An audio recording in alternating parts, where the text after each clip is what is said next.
Santai sejenak tetua, kita joget bareng Mimin Duo Bolne dulu sebelum ke inti ceritanya.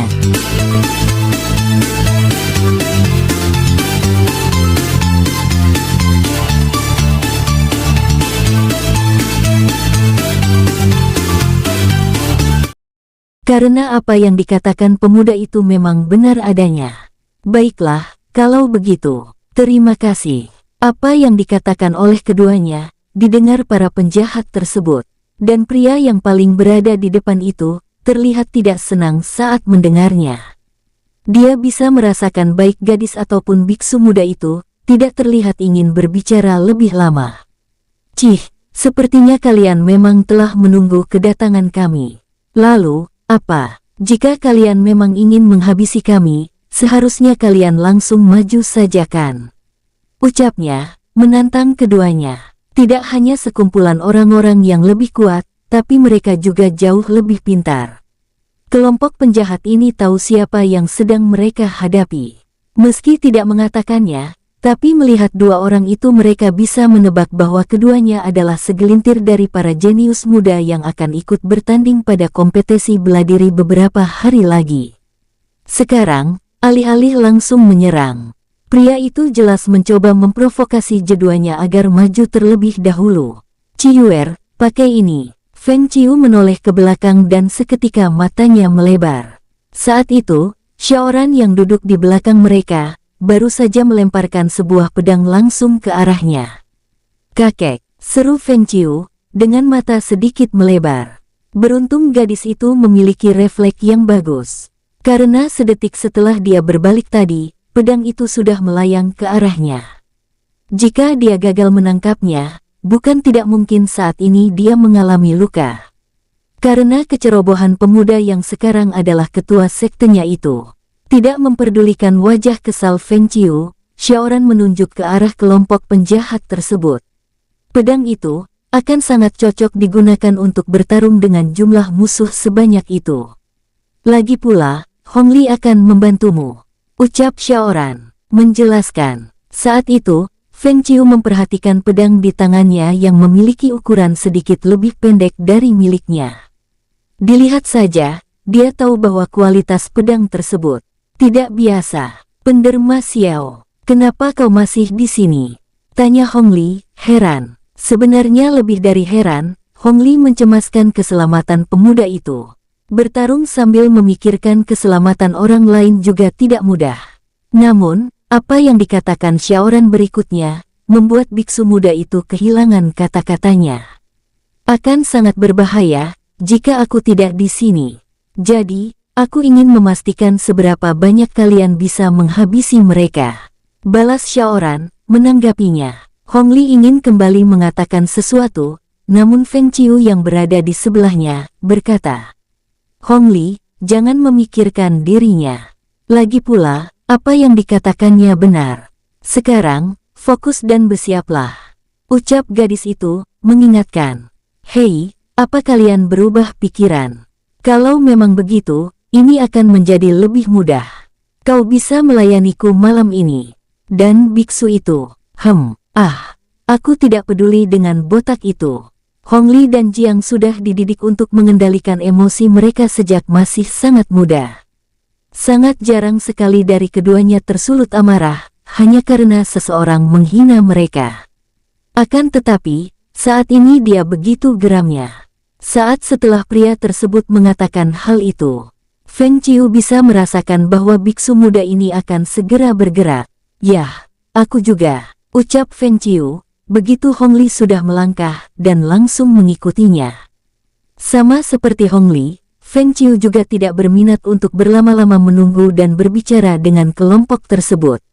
Hahaha, kemarin kalian melihat kedatang dua orang itu, pria tersebut terlihat sudah bersiap untuk menghadapi keduanya. Hong Li langsung melompat dan berlari ke arah pria itu. Tidak berniat membuka serangan dengan pukulan biasa, biksu muda tersebut memilih untuk melayangkan pukulan yang sangat kuat saat itu juga. Oh, sial, aku berlebihan, ucap pria itu, menyadari langkah yang digunakan Hong Li sangat tak biasa. Dia langsung memundurkan satu kakinya. bersiap untuk menerima serangan pemuda itu. Dari belakang, mata Xiaoran sedikit melebar. Dia melihat langkah yang digunakan Hong Li memang tidak biasa. Kedua kakinya bergerak seperti sedang menyapu secara bergantian ke depan. Setiap langkahnya, Xiaoran bisa merasakan kekuatan biksu muda itu bertambah. Dan benar saja, saat dia menarik satu tangan ke belakang, dari belakang satu tangan lainnya melesat dengan daya dorong yang sangat kuat ke depan. Bak, bak, pukulan yang kuat itu akhirnya mendarat. Tapi, secara mengejutkan pukulan itu bisa dihentikan oleh pria yang memiliki tubuh yang besar tersebut. Hehe, kau butuh lebih dari ini, biksu busuk. Ejek pria itu meremehkan. Namun, saat itu juga dia melihat sang biksu muda tersenyum. Tentu saja. Barulah saat itu pria tersebut menyadari. Saat biksu muda itu menarik kepalan tangannya, di saat bersamaan satu kakinya datang menerjang ke depan. Langkah, bumi, sial, duar, jeder, Pria itu lagi-lagi berhasil mengantisipasinya, dengan menyilangkan tangannya dan menahan tendangan itu sebelum sampai pada titik terkuatnya. Akan tetapi, tendangan itu masih cukup kuat untuk membuat tubuhnya sedikit terangkat ke udara. Dan saat itu, dia kembali mendengar sang biksu muda berkata, "Jika belum cukup, maka nona ini yang akan menyelesaikannya." Tepat saat setelah dia mendengar biksu muda itu berkata, pria tersebut melihat pemuda itu melompat ke samping. Dan perhatiannya sedikit teralihkan karena itu. Akan tetapi, ketika dia kembali menatap ke depan, gadis dengan sebuah pedang pendek di tangannya, sudah berada 2 langkah di depannya. Lebih dari yang biksu itu lakukan, gadis ini datang dengan kecepatan yang bahkan lebih tinggi. Tubuhnya yang sedikit terangkat ke udara, membuatnya kesulitan untuk bereaksi dengan cepat. Sial, gerbang surga, Higanbana. Higanbana adalah jurus berpedang yang sangat-sangat kuat, yang diciptakan oleh Feng Baoyu, untuk menghadapi musuh dengan kecepatan tinggi. Perang, sebuah segel penghalang yang baru saja terbentuk, langsung hancur begitu serangan Feng Qiu menghantamnya. Pria yang memiliki tubuh besar yang sedikit terangkat akibat tendangan keras dari Hong Li tadi itu, berhasil selamat. Rekan-rekannya berhasil membuat segel tepat waktu. Dan itu memberi kesempatan padanya untuk bisa menjauh, saat pedang Feng Qiu berhasil menembus segel tersebut. 2 langkah di depannya, gadis itu mendaratkan kakinya. Namun, pria yang nyaris terkena serang dari gadis itu, tersenyum. "Kena, kau," ucapnya, puas. Hong Li yang melihat itu, baru menyadari bahwa Feng Qiu sudah terkepung begitu dia melompat ke tengah kelompok tersebut. Namun, saat dia ingin kembali maju, langkahnya langsung terhenti, karena setidaknya, dia mendapati 5 orang dari penjahat itu, kini menghadangnya. "Kau akan melawan kami, biksu busuk," ucap salah satu di antara mereka, dengan wajah meremehkan. Hong Li sempat berpikir untuk ikut menerobos agar bisa membantu Feng Qiu di sana. Akan tetapi, tentu saja saat ini hal tersebut sulit untuk dilakukan. "Hong Li, fokus saja pada lawan-lawan di depanmu, jangan pikirkan aku," seru Feng Qiu, yang melirik pada biksu muda, yang kini terlihat ragu tersebut. "Hahaha, percaya diri sekali kau, Nona," ucap pria berbadan tegap, "apa kau tidak tahu, bahwa orang-orang seperti kami sudah terbiasa menghadapi musuh yang jauh lebih kuat."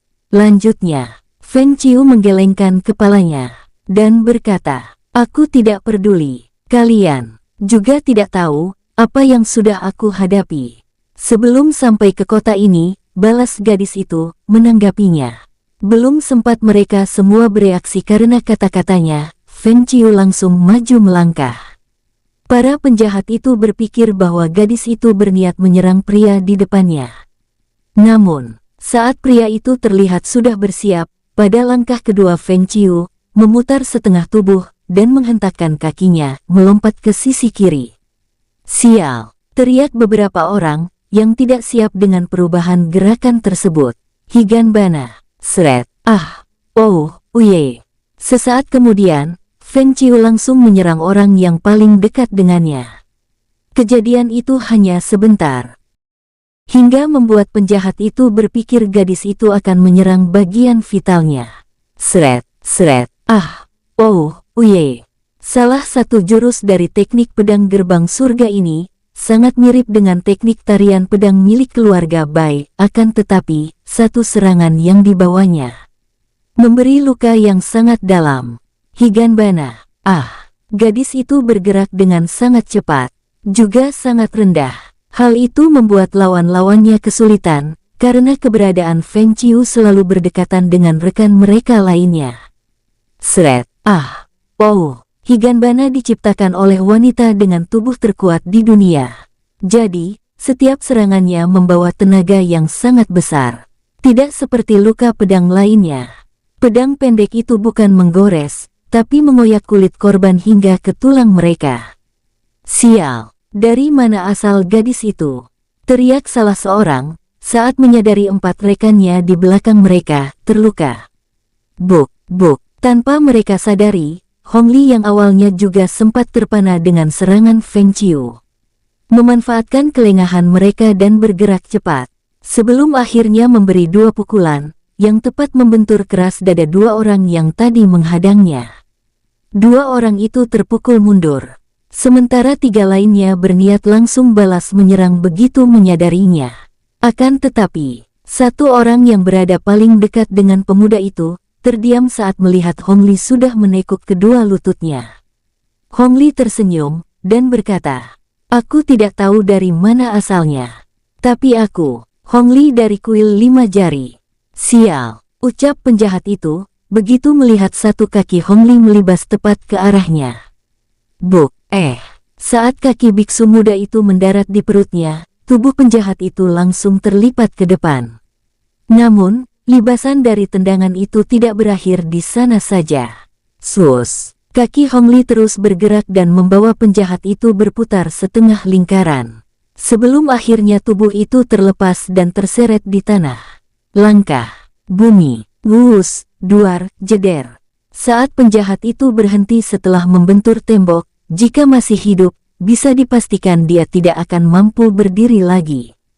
Kerasnya tendangan yang diterima telah membuat tulang pinggangnya terpisah dari pinggul. Dan benturan tadi sudah membuat susunan tulang punggungnya berubah total. Di sana, 2 sisanya langsung mundur sambil membesarkan mata mereka. "Biksu ini berbahaya," seru salah satunya. "Bukankah kalian mengatakan bahwa kalian akan menjadi lawanku?" seru Hong Li pada mereka, yang saat itu kembali maju. Dengan langkah yang seperti apa semua ini bermula? Melihat sisi sebelah kirinya sudah diacak-acak seorang gadis, dan sekarang 5 anggota di depan sana juga mengalami hal serupa. Pria tadi berteriak keras, "Hei, apa yang kalian lakukan, bodoh? Bantu mereka dan serang bersamaan," perintahnya. Anggota yang berada di sisi kanan, yang terpana oleh jurus berpedang tingkat tinggi milik gadis muda yang mampu melumpuhkan 4 dan sebentar lagi akan menjadi 5 orang rekan mereka itu, beberapa saat yang lalu juga dibuat tertegun dengan jurus tendangan milik biksu muda yang sangat mengerikan tersebut. Sekarang, saat ketua mereka berteriak, tentu saja semua dari mereka langsung terperanjat begitu mendengarnya. "Sial, sekarang!" teriak pria itu sekali lagi, memberi tanda. Tidak hanya membiarkan gadis itu maju, namun dia juga langsung melepas aura pembunuh, dan mengangkat pedang sebelum akhirnya langsung melangkah cepat untuk menghentikan Feng Qiu. "Ting, terang, tidak akan aku biarkan lebih dari ini," serunya, saat pedangnya berhasil menghentikan pedang gadis itu. Mata Feng Qiu sempat melebar, namun cepat dia bisa mengendalikan dirinya. Jadi, saat kaki pria itu terangkat, dia sudah langsung menyadarinya. Pedang tadi hanya untuk menghentikan gadis tersebut. Akan tetapi, tendangan yang sedang dia layangkan ini diniatkan oleh pria itu untuk menghancurkan tubuh Feng Qiu. "Matilah kau," serunya, yang saat itu yakin bahwa gadis itu tidak akan bisa mengelak.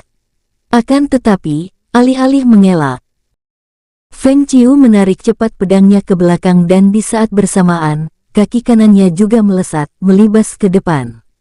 Slas, swus. Aku bahkan pernah menendang makhluk yang sangat buas dan membuatnya terpental jauh.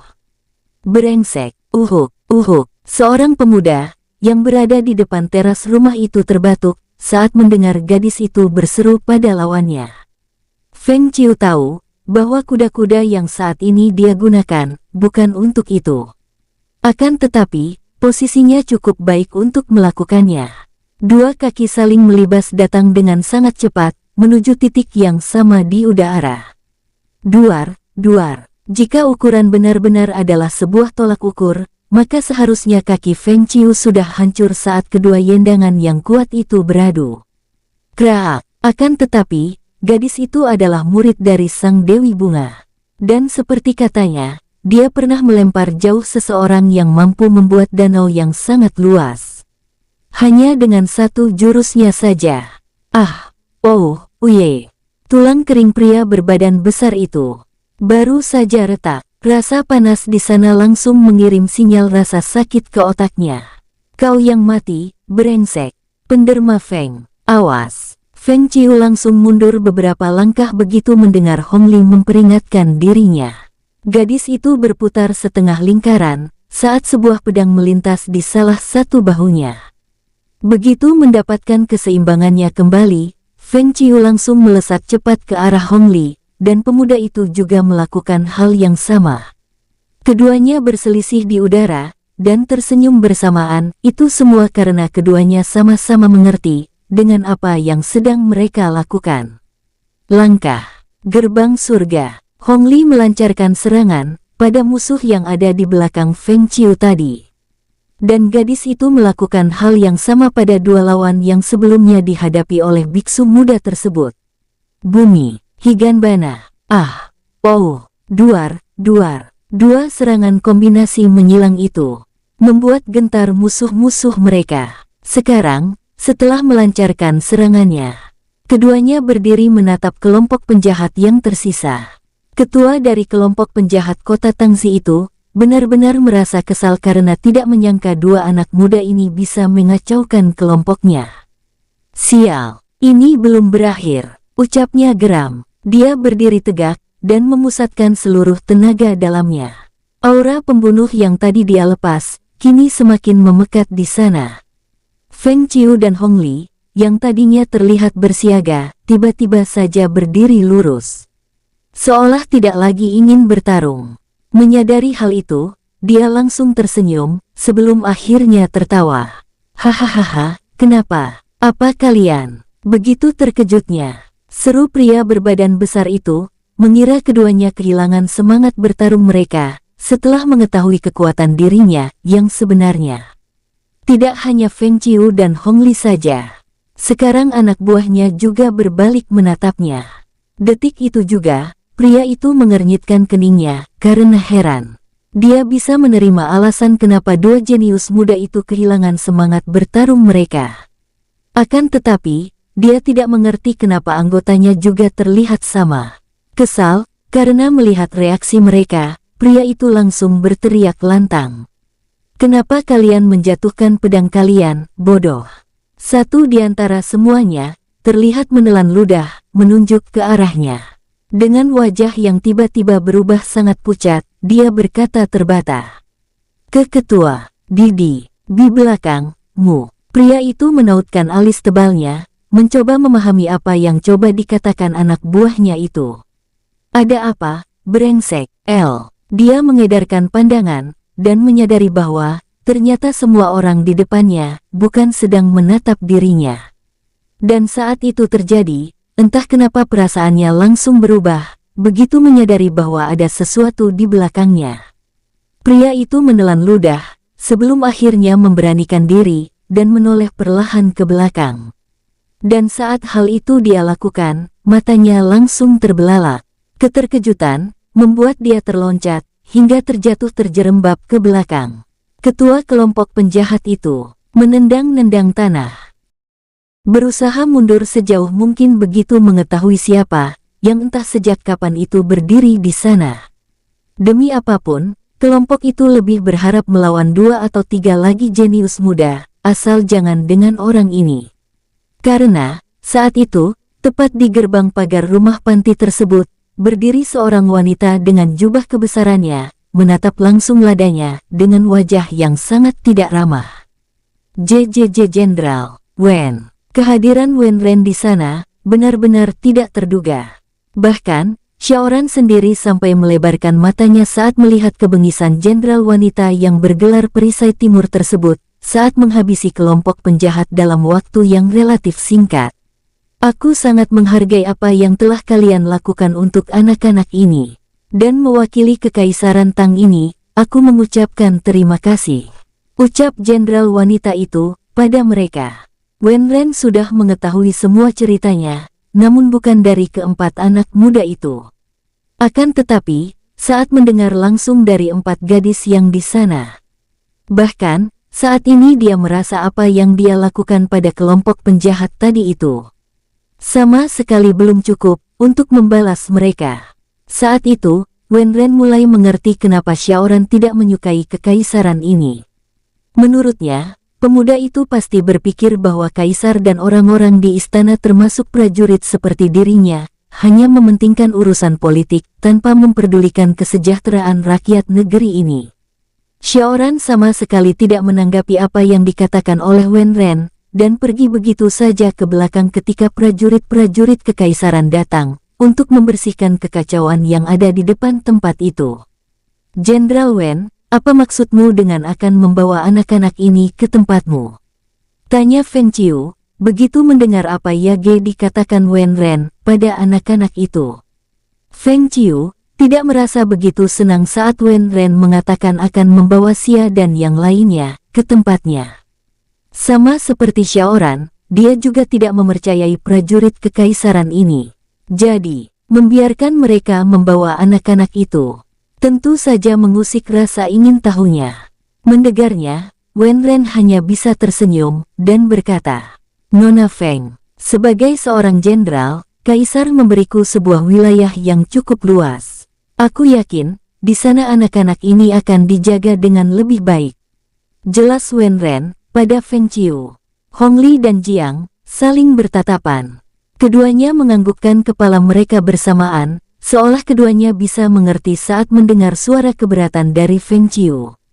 Maaf, Jenderal Wen. Sepertinya, aku tidak bisa menyetujuinya.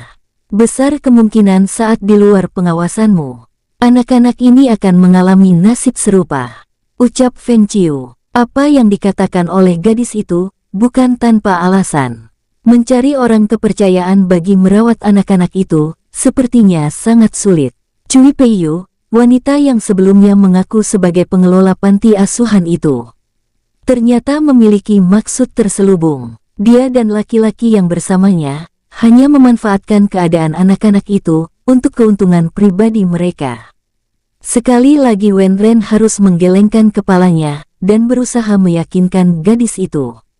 Tidak, itu tidak akan terjadi. Wilayahku memiliki aturan berbeda dengan kota manapun di Kekaisaran Tang ini. Tapi, Feng Qiu masih ingin menyatakan keberatannya, namun saat itu juga Wen Ren kembali berkata, Kalian bertanya, apa sebenarnya tugas prajurit kekaisaran ini kan? Potong jenderal wanita itu, balas bertanya. Feng Qiu tidak mengangguk ataupun menggelengkan kepalanya. Namun, dia menatap Wen Ren yang saat itu tersenyum getir padanya. Jujur saja, sebenarnya aku tidak begitu tahu. Bagiku, melindungi rakyat kekaisaran inilah yang penting. Ucapnya, membuat Feng Qiu yang mendengarnya mengerutkan kening. Tapi kadang, sumpahku membuatku membunuh rakyat kekaisaran ini juga, lanjutnya. Setelah mengatakan itu, Wen Ren menunjuk pada mayat-mayat yang bergelimpangan, yang sedang diurus oleh bawahannya. Mereka memang penjahat, tapi kalian juga harus tahu bahwa mereka juga rakyat kekaisaran ini. Hong Li dan Jiang tidak bisa untuk menolak apa yang dikatakan oleh jenderal wanita itu. Akan tetapi, Feng Qiu tidak berpikir sama. Bagaimana bisa kau menganggap orang seperti mereka bagian dari kekaisaran ini? Gumam Feng Qiu, menyuarakan keberatannya. Wen Ren tentu mendengarnya dan mengerti apa yang kini dirasakan bahkan dipikirkan gadis itu. Akan tetapi, jenderal wanita itu hanya bisa tersenyum sambil menggelengkan kepalanya. Nona, jika mereka memiliki kehidupan makmur, apa menurutmu orang-orang itu akan menjadi penjahat seperti ini? Perlu sedikit waktu bagi Feng Qiu untuk mengerti apa yang sedang coba dijelaskan oleh Wen Ren padanya. Namun, tak berapa lama gadis itu kembali bergumam. Sesuatu pasti memiliki sebab dan akibat, sambung Hong Li dan Jiang bersamaan.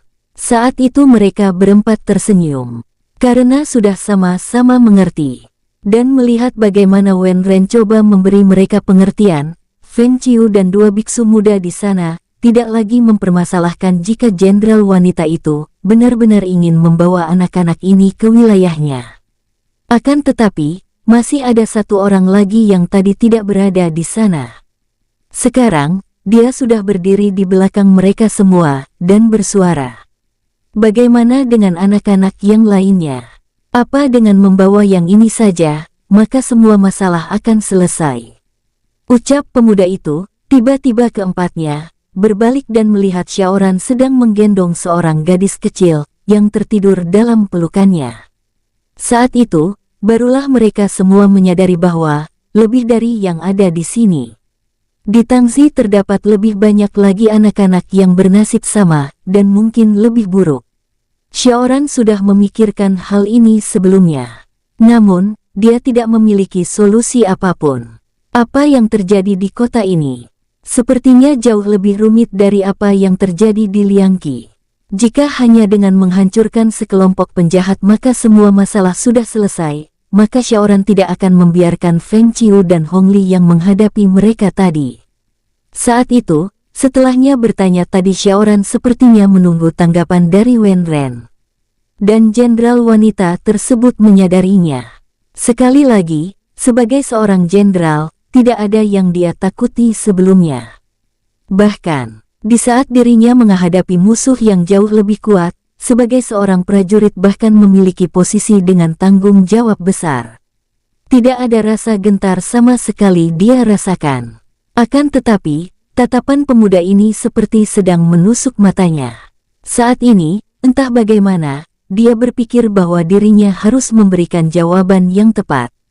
Tentu saja tidak anak-anak ini saja. Aku akan memberi perintah pada bawahanku, dan membentuk beberapa kelompok untuk mendatangi seluruh tempat yang menampung anak-anak seperti mereka. Jawab Wen Ren, namun saat mengatakannya, jelas terdengar keraguan di sana. Wen Ren benar-benar baru memikirkan hal itu, sesaat setelah Xiaoran menanyakannya. Namun, apa yang akan dia lakukan setelah itu, sama sekali belum terpikirkan oleh jenderal itu. Mendengar apa yang dikatakan oleh jenderal itu, Xiaoran menganggukkan kepalanya dan kembali bertanya. Lalu, apalagi yang kau tunggu? Semua orang tertegun, saat mendengar Xiaoran bertanya dengan nada yang tadi ketus, sekarang terdengar sangat kasar dan juga sedikit memerintah. Bahkan, Feng Qiu sendiri merasa tidak nyaman saat mendengarnya. Gadis itu ingin berkata sesuatu namun Wen Ren mendahuluinya. Anak muda, sepertinya kau terlalu berlebihan. Bagaimanapun aku memerlukan waktu untuk... Belum sempat Wen Ren menyelesaikan kata-katanya, Xiaoran kembali bersuara. Kali ini, tidak hanya ketus atau kasar saja. Meski suara itu terdengar lebih pelan, namun di setiap kata yang diucapkannya, sebuah amarah ikut bersama dengan itu. Saat aku menemukan gadis kecil ini, dia sudah tidak makan apapun selama 2 hari. Dan kau tahu di mana aku menemukannya? Wen Ren terdiam dan matanya melebar. Namun, saat itu Xiaoran kembali bicara, sambil menunjuk jauh ke belakang rumah itu. Aku menemukannya berusaha tidur, sambil memegang perutnya yang sakit karena lapar, di kandang babi yang ada di belakang rumah ini. Setelahnya, Xiaoran kembali menatap tajam pada Wen Ren, sebelum akhirnya kembali bicara. Apa kau tahu yang aku pikirkan saat itu? Tanya Xiaoran lagi, yang entah kenapa dengan menatap mata pemuda itu saja, rasa takut mulai menjalari seluruh tubuhnya. Xiaoran melangkah maju dan mendekati jenderal wanita yang kini menatapnya sedikit nanar itu. Aku berpikir untuk menghancurkan kekaisaran ini, karena telah membiarkan seorang anak kecil berakhir dengan kondisi seperti ini, sementara kalian dan Kaisar Berdebah itu sibuk memikirkan kompetisi sialan ini, ucap Xiaoran, yang membuat merinding siapa saja yang mendengarnya. Keduanya berdiri begitu dekat, mata mereka saling beradu, namun jelas Xiaoran benar-benar serius dengan apa yang diucapkan. Semua orang jelas mendengar apa yang baru saja dikatakan pemuda itu. Bahkan seluruh prajurit yang telah menyelesaikan tugas mereka di depan sana juga mendengarnya. Tidak ada satupun orang yang berani menghina sang kaisar negeri ini di depan prajurit istana. Akan tetapi, pemuda itu baru saja melakukannya tepat di depan seorang senderal kekaisaran ini. Hal itu membuat semua orang terdiam dan tidak tahu harus bereaksi seperti apa. Karena kejadian ini belum pernah terjadi sebelumnya. Beberapa detik terasa begitu hening. Sebelum akhirnya Xiaoran kembali bicara. Aku selalu membayangkan, saat ini, di suatu tempat di kota ini, ada satu anak yang bernasib seperti anak ini, dan menunggu seseorang untuk menyelamatkannya. Wenren menelan ludahnya, karena saat itu tenggorokannya terasa begitu kering. Dia tidak tahu harus berkata apa, karena setiap apa-apa diucapkan Xiaoran benar-benar memukul mentalnya. Apa kau akan membiarkan anak-anak itu menunggu? Katakan padaku Jenderal, apa yang akan kau katakan pada mereka, jika saat kau menemukan satu atau semua anak itu sudah mati, karena menunggumu? Susana kembali hening, begitu Xiaoran menanyakannya. Akan tetapi, sesaat kemudian, 1 langkah, 2 langkah, hingga 3 langkah, sebelum akhirnya Wenren berbalik. Kalian, bakar saja bangkai bajingan-bajingan itu, dan segera kembali ke pangkalan. Ada yang harus kita lakukan. Dan itu semua sama sekali tidak bisa menunggu. Seru Wenren pada semua anggotanya. Tidak berjalan, namun sambil berlari. Saat itu, demi apapun, dan meski baru ditemuinya 2 kali, tapi apa yang dikatakan Xiaoran padanya, seolah terdengar melebih titah sang kaisar. Wenren tidak pernah merasakan hal ini sebelumnya.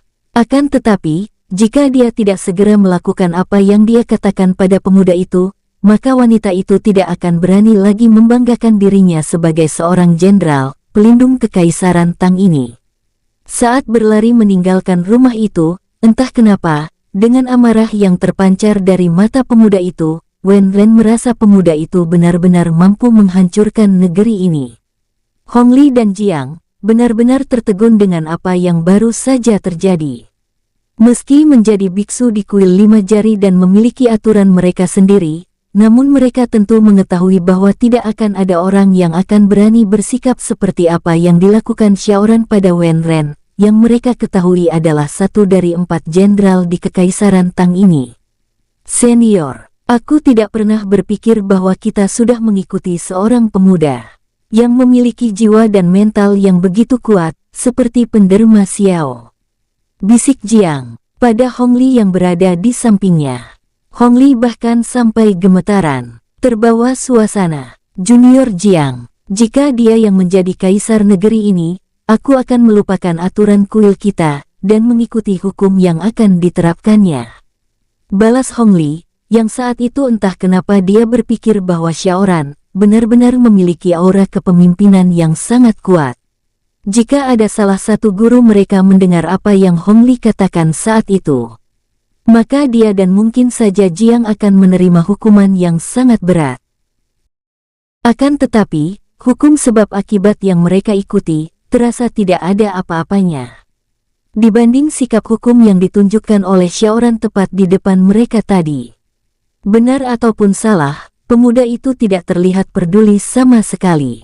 Di mata keduanya, Xiaoran memiliki keyakinan yang tinggi dalam setiap ucapannya. Sebagai biksu yang diajarkan untuk mengendalikan jiwa sejak saat mereka masih sangat-sangat muda, Hongli dan Jiang yakin Xiaoran memiliki jiwa yang mungkin setara dengan jiwa dari biksu agung mereka di kuil 5 jari. Karena, pada saat berbicara, pemuda itu memberi tekanan yang sama. Bahkan, hal itu bisa terasa sangat jelas dengan melihat bagaimana raut wajah Wenren saat berdiri di depannya. Sejak malam itu, Wenren benar-benar membuat gerakan besar di ibu kota Kekaisaran Tang. 20 pasukan dibentuk untuk menelusuri setiap sudut kota, di mana salah satu pasukan dipimpin langsung olehnya.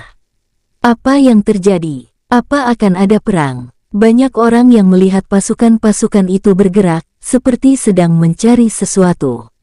Dan tak lama setelahnya, beberapa keributan kecil hingga besar terdengar hampir di seluruh penjuru kota. Tentang apa ini? Siapa orang bodoh di antara kalian yang telah membuat iblis betina itu marah? Beberapa orang tengah berlari setelah tempat persembunyian mereka diserang oleh sekelompok pasukan prajurit kekaisaran. Yang malangnya, pasukan itu dipimpin langsung oleh Wenren. Aku tidak tahu. Aku bahkan tidak berani berada dalam satu jalan yang sama dengannya. Teriak salah satu anggotanya, yang juga berlari di samping orang yang bertanya tadi. Mereka terus berlari, seperti sedang dikejar-kejar hantu. Namun, saat mereka menoleh kembali ke depan, mata mereka terbelalak. Berusaha membuat laju lari mereka itu berhenti dengan secara tiba-tiba, akan tetapi hal itu berakhir dengan membuatnya tersandung kakinya sendiri. Jenderal Wen, kami tidak berbuat apapun. Kenapa kau mengincar kami? Tanya pria yang sama sekali tidak mengetahui apa masalah Jenderal Wanit itu, ketakutan. Dari depan, Wenren mendekat. Wanita yang sama sekali tidak bersuara, melainkan hanya melontarkan satu kalimat saja. Di mana kalian taruh semua anak-anak itu? Hal serupa terjadi pada 20 pasukan lainnya. Perintah Wenren hanya satu, dan sangat jelas. Selamatkan anak-anak terlantar yang ada di markas penjahat di ibu kota, dari mimpi buruk mereka. Seperti katanya, kota Tangxi memiliki ukuran yang tak biasa. Malam itu, tidak semuanya bisa mereka temukan. Namun, teror dari sang jenderal telah membuat penjahat-penjahat di kota itu ketar-ketir. Lebih baik tinggalkan saja tempat ini. Tidak, secepatnya kita harus keluar dari kota ini. Beberapa kelompok penjahat yang sebenarnya tidak tahu apa yang membuat sang perisai timur itu marah, benar-benar sudah merasa terancam. Beberapa kelompok berniat untuk segera meninggalkan kota itu. Karena, dari apa yang mereka dengar, Wenren memberlakukan hukuman di tempat, dan hukuman itu adalah hukuman mati, tanpa bisa membela diri. Hingga menjelang subuh, Tangxi begitu mencekam. Tidak hanya bagi penjahat saja. Namun rumah-rumah bordil yang membeli wanita penghibur dari kelompok-kelompok tersebut, juga menjadi incaran 20 pasukan kekaisaran itu. Siang harinya, semua masih berlanjut. Namun, Wenren mengurangi tekanan. Karena tidak ingin membuat penduduk dan para pengunjung kota itu panik. Dan seperti janjinya, beberapa orang prajurit dan utusan Wenren datang menjemput Xia dan yang lainnya. Tuan muda, aku mohon, jangan biarkan orang-orang itu membawa kami. Pinta Xia, sambil memeluk kaki Xiaoran. Penderma Xiao, apa kita akan mengikuti mereka? Tanya Hongli pada Xiaoran, yang sedikit kesulitan melepaskan Xia dari dirinya. Gadis itu terlihat takut jika dia dan teman-temannya akan berakhir pada orang-orang dan tempat yang sama seperti sebelumnya. Tidak lama, akhirnya Xiaoran mengangguk dan berkata, jika tempat itu begitu buruk, maka kita akan memikirkan tempat lain untuk anak-anak ini. Beberapa kereta kuda yang datang, membawa anak-anak itu dan keempatnya dari rumah tersebut, ke wilayah yang dikatakan Wenren sebagai miliknya. Butuh setengah hari lebih untuk mencapai tempat itu.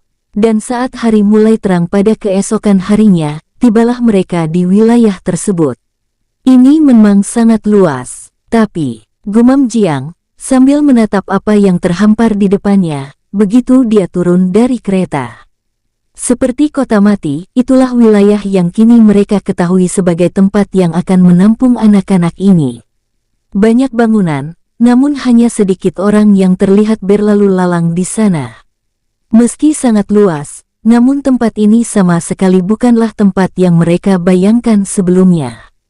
Kakek, bagaimana ini? Tanya Feng Qiu, setelah memastikan semua anak turun dan dalam keadaan baik-baik saja, karena telah menempuh perjalanan yang sangat jauh sebelumnya. Xiaoran yang sedang menatap tempat itu seperti Hongli dan Jiang, hanya bisa menggelengkan kepalanya. Ciyuer, ikuti orang-orang itu, dan bawa anak-anak ini untuk beristirahat. Aku dan mereka berdua akan berkeliling untuk memastikan keadaan tempat ini. Putus Xiaoran, saat itu juga. Mendengarnya, Feng Qiu langsung menganggukkan kepala, tanda mengerti. Baiklah. Setelah membiarkan orang-orang yang diutus Wen Ren itu membawa anak-anak tersebut, Xiaoran berbalik dan berkata pada kedua biksu muda itu. Kita tidak mungkin membawa anak-anak ini kembali ke Tangxi. Jadi, kita harus memastikan tempat ini terlebih dahulu. Sebelum memikirkan apa yang akan kita lakukan setelahnya. Ucapnya, sambil menatap keduanya, bergantian. Hongli dan Jiang juga berpikir sama. Jadi, saat Xiaoran mengatakan itu, mereka langsung menganggukkan kepala, tanda setuju. Bertiga, mereka mulai mengelilingi wilayah yang berbentuk kota, namun dengan ukuran tanah yang sangat luas itu. Sedikit lebih siang, beberapa rombongan kereta kuda lainnya datang dan membawa anak-anak lainnya pula. Hal itu terus terjadi hingga keesokan harinya.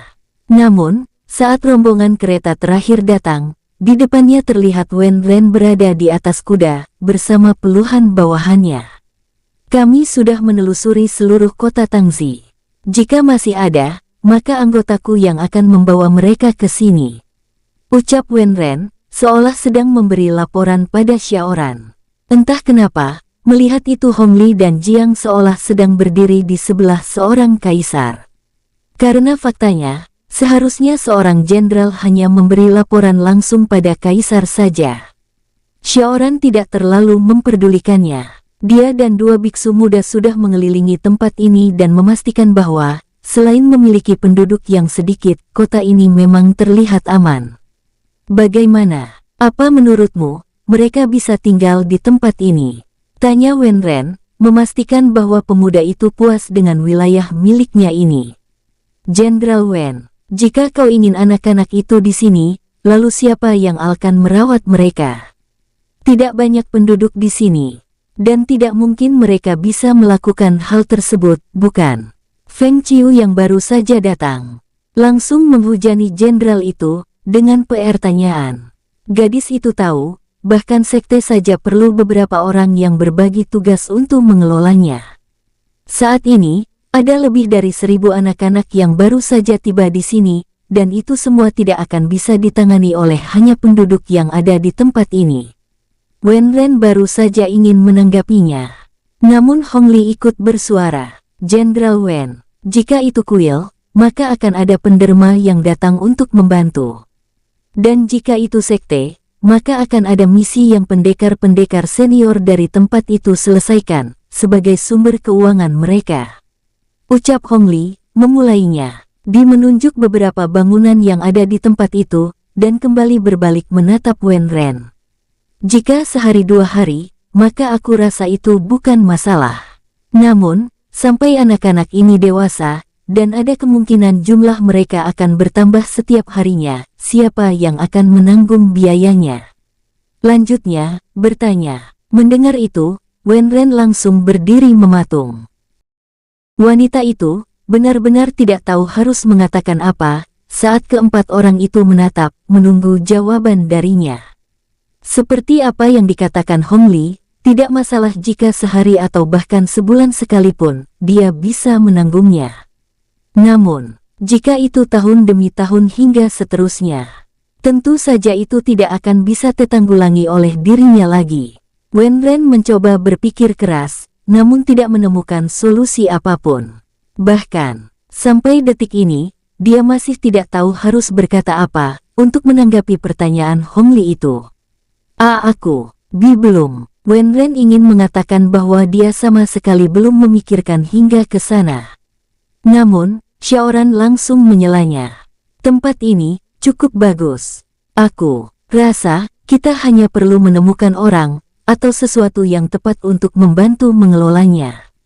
Bukan, ucap pemuda itu, tiba-tiba. Saat itu, Wen Ren merasa lega, karena Xiaoran terasa sudah menyelamatkan dirinya dari sesuatu yang tidak bisa dijawabnya. Penderma Xiao, Apa maksudmu? Tanya Jiang, penasaran. Xiaoran tersenyum karena di kepalanya saat ini telah menemukan atau baru saja mengingat sesuatu. Pertama, aku dan Ciwer akan kembali ke kota Tangzi. Sepertinya, aku bisa menemukan sesuatu yang bisa menyelesaikan masalah di tempat ini, tidak untuk hari ini saja, jawab pemuda itu, sambil menoleh pada Feng Qiu. Mendengar itu, tidak hanya 3 orang itu saja, Feng Qiu sebenarnya juga sama herannya.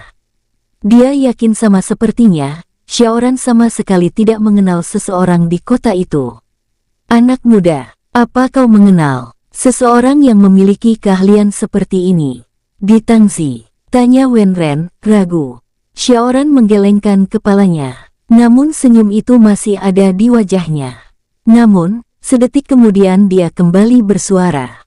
Jenderal Wen, apa kau tahu tempat di mana pusat asosiasi elang perak di kota Tangzi berada?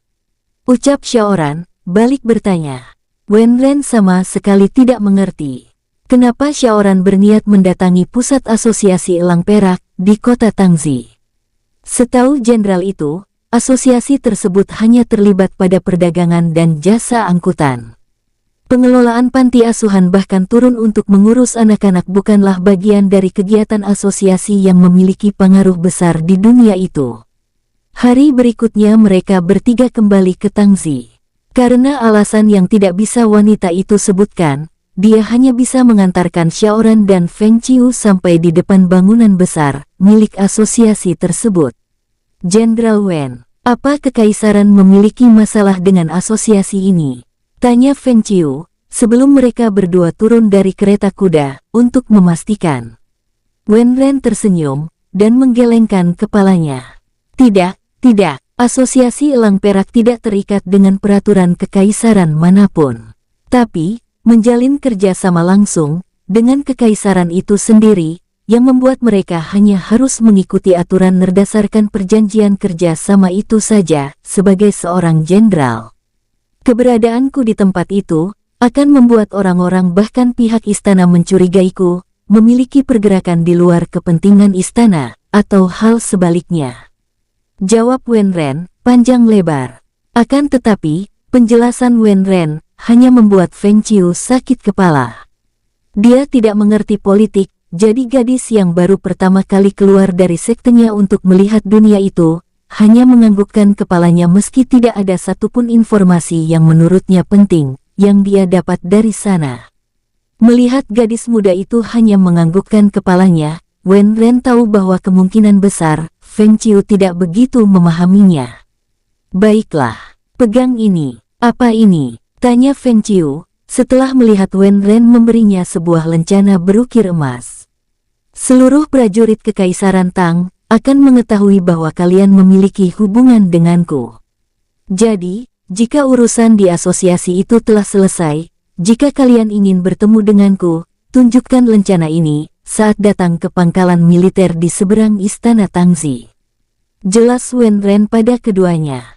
Ini pertama kalinya bagi Wenren memberikan benda seperti itu pada orang lain.